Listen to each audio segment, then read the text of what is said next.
Assalamualaikum warahmatullahi wabarakatuh. Alhamdulillahirrabbilalamin. Wabihi nasta'in wa ala umuri dunya waddin. Assalatu wassalamu ala asrafil anbiya'i wal mursalin Sayyidina wa maulana Muhammadin wa ala alihi wa sahbihi ajma'in, amma ba'du. Bagaimana kabarnya hari ini anak-anak? Semoga kalian selalu dalam keadaan sehat dan selalu dalam lindungan Allah Subhanahu wa ta'ala. Jangan lupa untuk selalu menjaga kesehatan dan selalu terapkan protokol kesehatan. Kita mulai pembelajaran hari ini ya. Hari ini kita akan belajar tentang toleransi sebagai alat pemersatu bangsa. Jadi nanti kita akan ada dua pembahasan. Yang pertama adalah perilaku toleransi. Yang kedua adalah menghindari diri dari tindakan kekerasan. Nah, untuk dari dua materi ini, tujuan pembelajaran kita hari ini adalah terbiasa toleransi dan juga menghindari tindakan kekerasan. Yang pertama, kita akan belajar tentang pentingnya perilaku toleransi. Jadi, toleransi itu apa sih?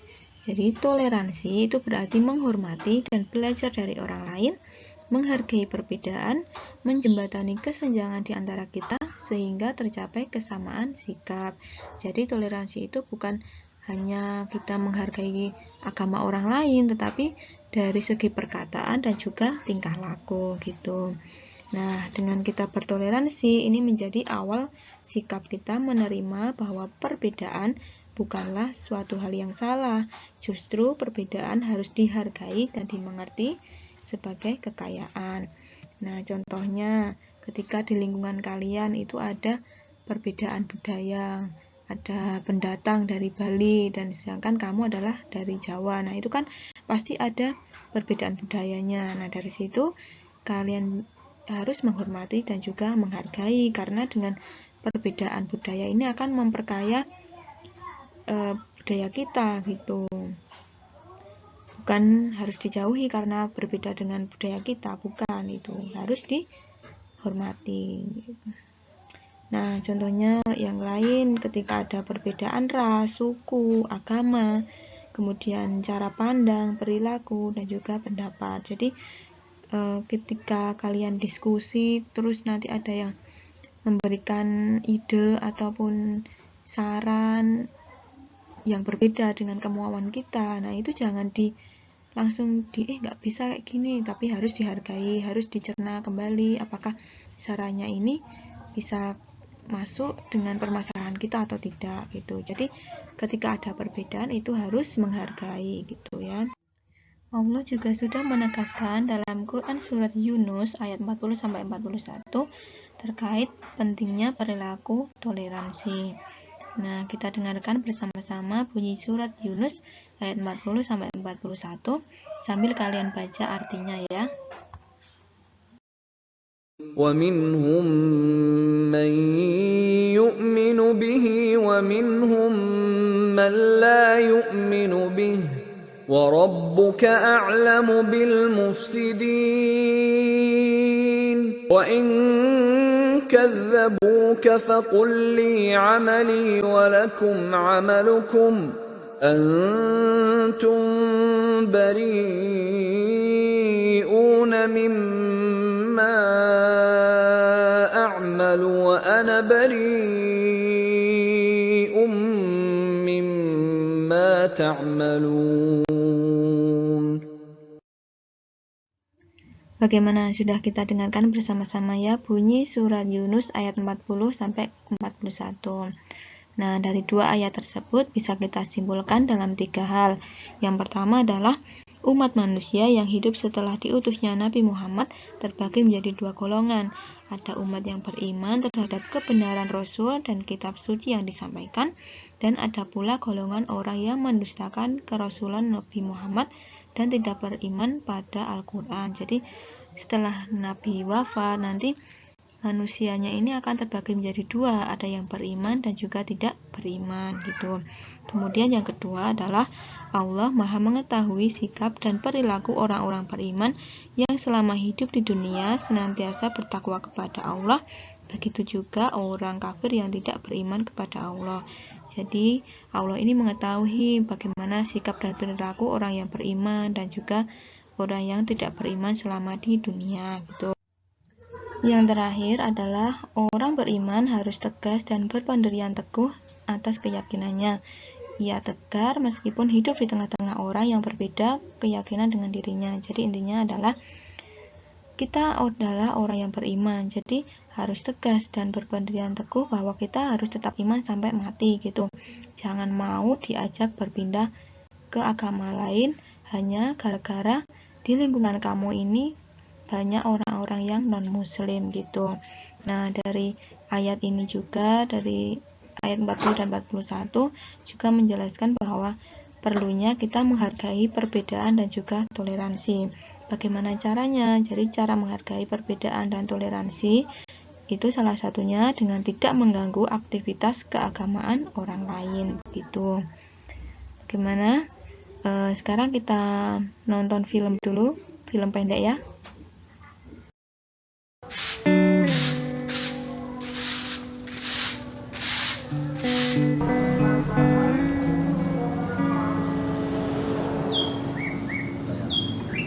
Terima kasih, Pak.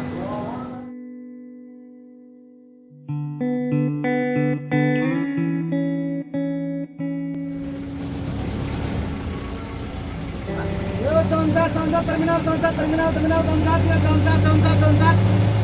Gini Pak. Ya.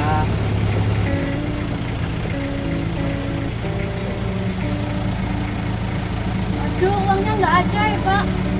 Nah, gimana? Cari dulu, Mbak. Ini untuk setoran ini nanti juragan ini gimana ini? Uangnya hilang Pak. Udah, Pak, pakai ini aja, Pak. Makasih, Pak ya. Oh ya, sama-sama. Aduh, makasih ya Pak. Ya, sama-sama. Mari Pak. Mari.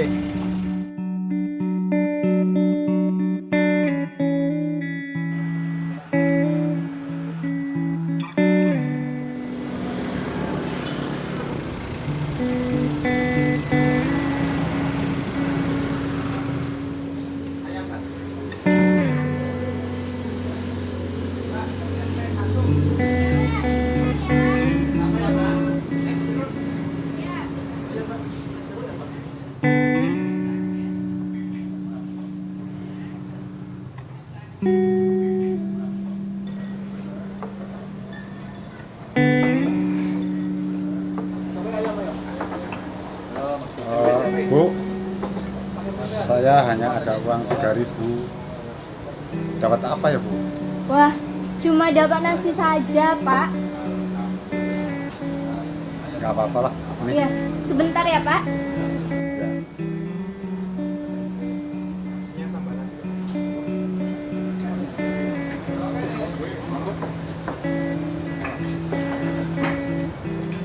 Ayamnya enak tuh. Apalagi digeprek mas. Enak ya. Yang ini enak banget. Enak banget ya. Ya kalau saya masih belum berani sih pedasnya itu loh. Pak, silakan dimakan. Oh ya, terima kasih. Iya.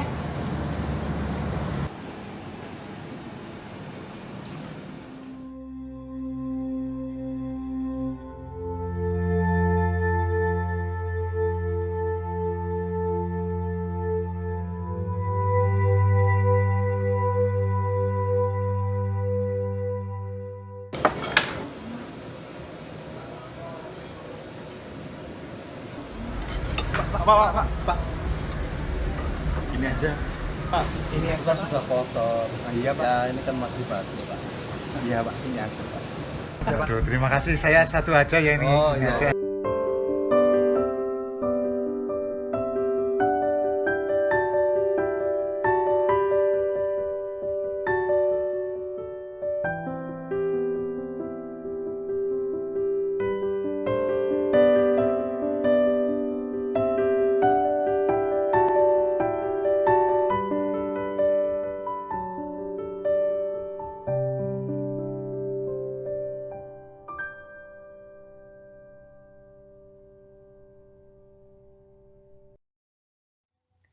Bagaimana dengan film pendeknya? Bagus kan? Semoga kalian bisa termotivasi untuk selalu bertoleransi dengan orang lain. Nah, dari film pendek tadi, apa yang bisa kalian ambil hikmahnya? Yang pertama adalah bekerja keras. Yang kedua, membantu orang lain. Yang ketiga, selalu bersyukur. Yang keempat, selalu berdoa dalam setiap kegiatan apapun. Yang kelima adalah saling menghargai atau bertoleransi dengan agama yang berbeda.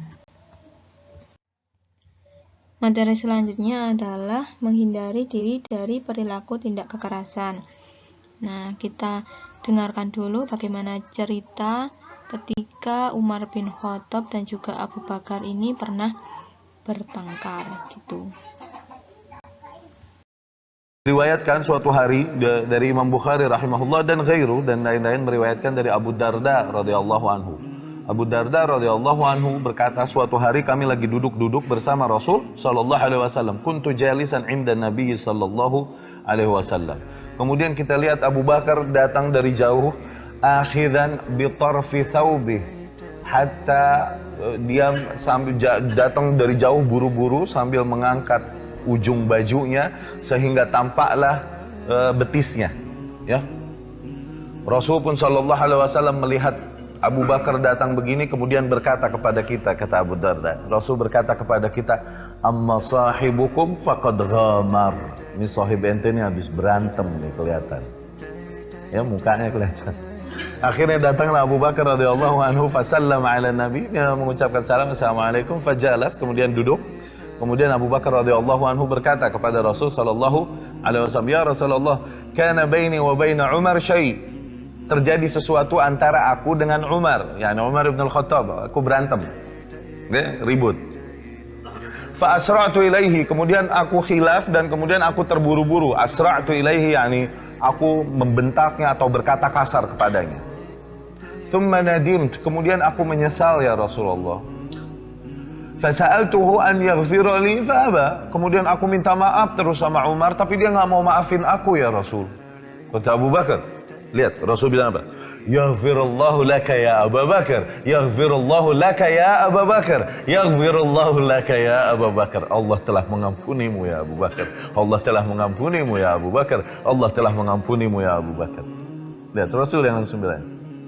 Nah, Umar radhiyallahu anhu nadim, akhirnya dia menyesal juga, tidak menerima minta maafnya Abu Bakar. Kemudian dia mau menghampiri kekasih dan sahabatnya ini. Dia cari Abu Bakar, dia samperin ke rumahnya. Sampai rumah Abu Bakar, dia tanya, "Athamma Abu Bakar?" Athamma yani adakah di dalam? Athamma Abu Bakar?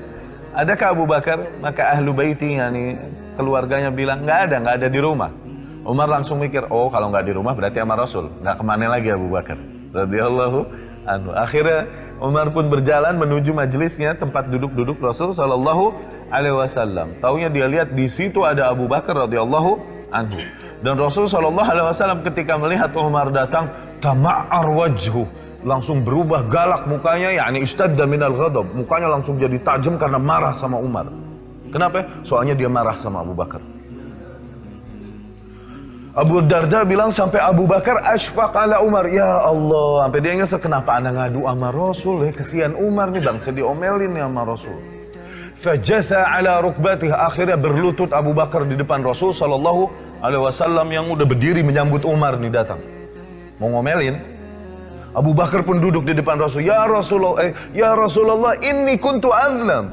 Inni kuntu azlam. Ya Rasulullah, aneh yang zalim, aneh yang salah. Abu Bakar menahan Rasul sallallahu alaihi wasallam. Walam yaltafit ilaihi Nabi sallallahu alaihi wasallam. Nabi tidak memperdulikan perkataan Abu Bakar dan terus melihat Umar yang datang. Akhirnya Umar pun datang kepada Rasul sallallahu alaihi wasallam dan Rasul pun berkata kepadanya, ya.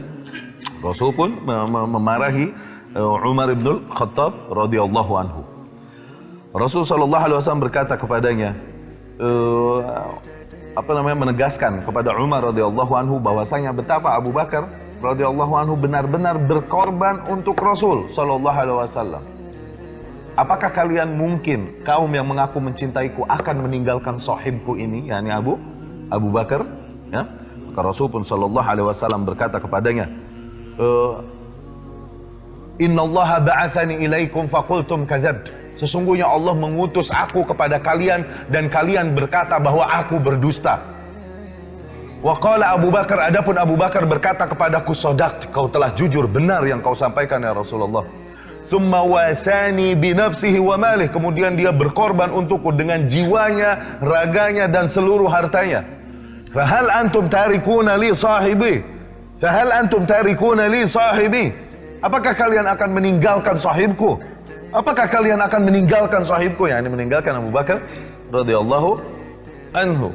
Ya kan? Kata Abu Darda, fama uziya ba'dahu qat. Abis hari itu nggak ada yang berani songong sama Abu Bakar.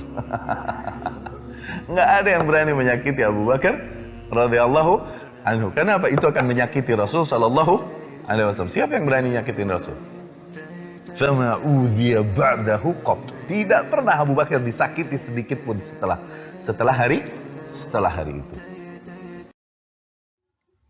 Dari ceritanya Umar bin Khattab dan juga Abu Bakar yang saat itu pernah bertengkar, bisa kita ambil kesimpulan bahwa kita memang harus menghindarkan diri dari perilaku tindak kekerasan, meskipun itu dari perkataan. Itu bukan hanya secara fisik saja, tapi juga perkataan kita juga harus dijaga gitu, agar tidak menyakiti hati orang lain gitu. Nah, manusia ini dianugerahi oleh Allah berupa nafsu. Dengan nafsu, manusia dapat merasa benci dan cinta, bisa melakukan persahabatan dan juga permusuhan. Dengan nafsu, manusia bisa mencapai kesempurnaan dan juga kesengsaraan. Nah, gitu. Kemudian bagaimana kita bisa mengendalikan nafsu biar tidak terjerumus ke hal-hal yang kurang baik gitu. Jadi nafsu ini bisa dijinakkan itu dengan akal pikiran manusia itu sendiri. Ketika manusia ini bisa menjinakkan dengan akal, dengan selalu berpikiran positif, maka manusia ini akan mencapai hal-hal yang kesempurnaan. Maksudnya di sini adalah tidak menyakiti hati orang lain, melakukan hal-hal yang baik gitu. Kemudian jika nafsu di luar kendali akal, maka akan menjerumuskan manusia ini ke dalam jurang kesengsaraan dan juga kehinaan gitu.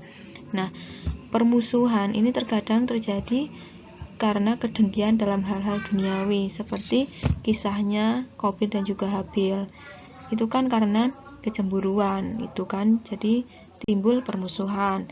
Sama halnya dengan kisah Nabi Yusuf dan juga saudara-saudaranya, yang ketika saat itu Nabi Yusuf ini lebih dicintai oleh ayahnya ketimbang saudara-saudaranya. Nah, itu kan akan melibatkan permusuhan gitu, karena rasa dengki. Islam melarang perilaku kekerasan terhadap siapapun, seperti Allah berfirman dalam Quran surat Al-Maidah ayat 32. Kita dengarkan dulu bunyi Quran surat Al-Maidah ayat 32. Kalian bisa menyimak artinya ya. من أجل ذلك كتبنا على بني إسرائيل أنه من قتل نفسا بغير نفس أو فساد في الأرض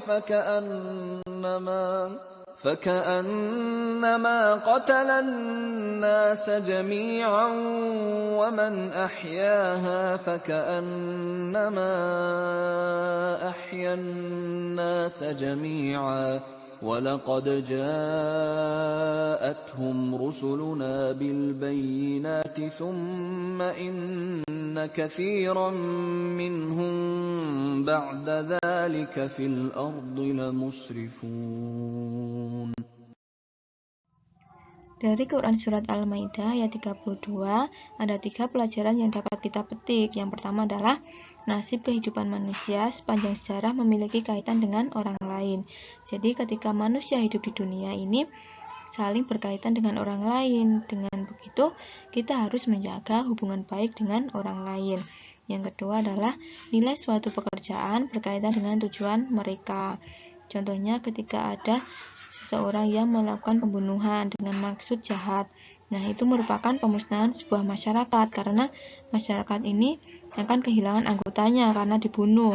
Kemudian ketika pengadilan ini melakukan eksekusi terhadap seorang pembunuh tadi, maka menjadi sumber kehidupan masyarakat karena pembunuhnya sudah dihukum, dan mungkin tidak akan kembali lagi untuk meresahkan masyarakat di sana, bahkan membunuh anggota masyarakat di sana gitu.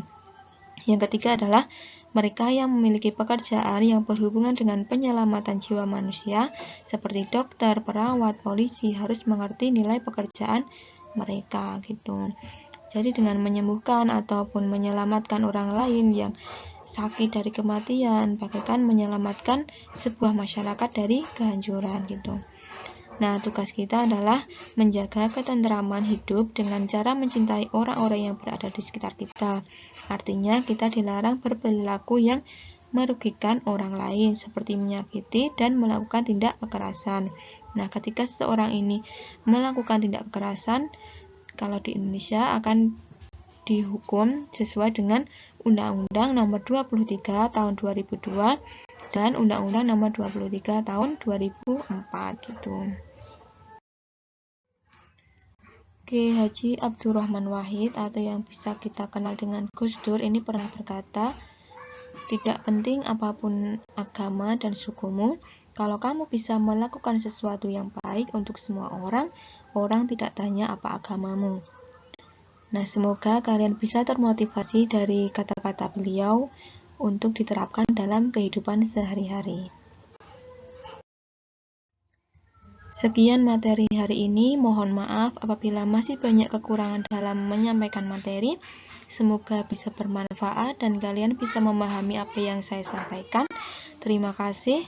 Wassalamualaikum warahmatullahi wabarakatuh.